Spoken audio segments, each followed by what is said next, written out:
menurut laporan UNEP tahun 2020, paparan timbal dari aki bekas itu dampaknya serius banget buat kesehatan. Bahkan bisa menurunkan tingkat kecerdasan pada anak-anak. Di Indonesia sendiri, isu pencemaran timbal ini masih tergolong tinggi.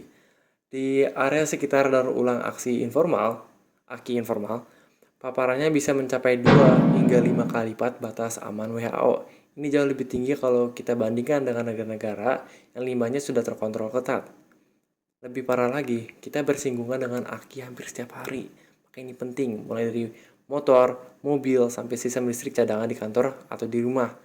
Tapi sayangnya, kesadaran soal pengolahan yang aman itu masih sering terabaikan. Karena itu, saya memilih topik ini untuk menyebarkan kesadarannya.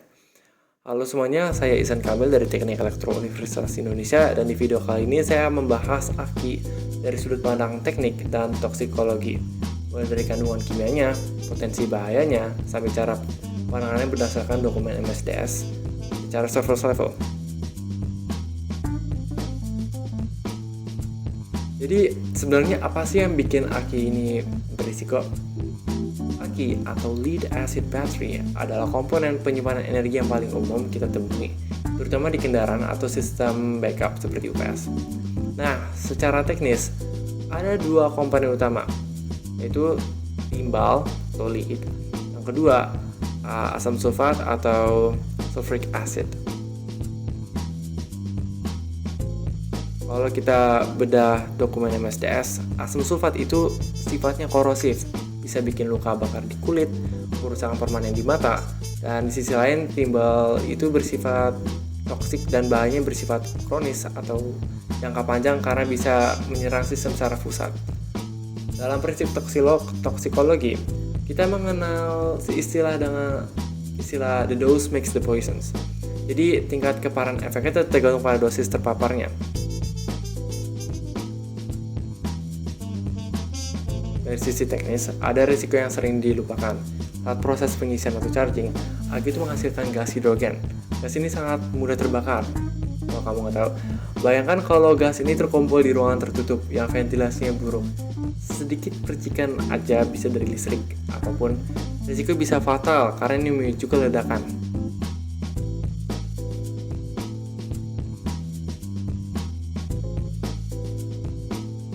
Lalu, bagaimana kalau terjadi kecelakaan? Kalau kulit atau mata terkena cairan aki, hal pertama yang perlu dilakukan adalah jangan panik. Tenang, segera bilas dengan air mengalir minimal 15 menit. Dan kalau ada yang terpapar gas secara berlebihan, segera pindahkan orang tersebut ke area terbuka untuk mendapatkan udara segar.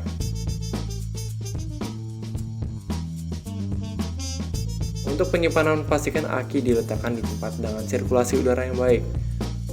Saat Anda harus menangani aki secara langsung, pastikan selalu pakai APD atau alat pengaman diri minimal sarung tangan untuk menghindari kontak langsung.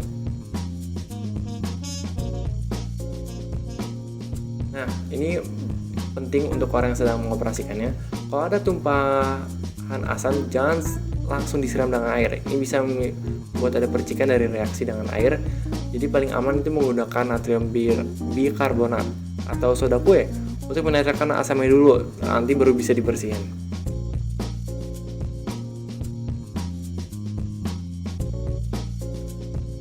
Terakhir, mengenai limbah.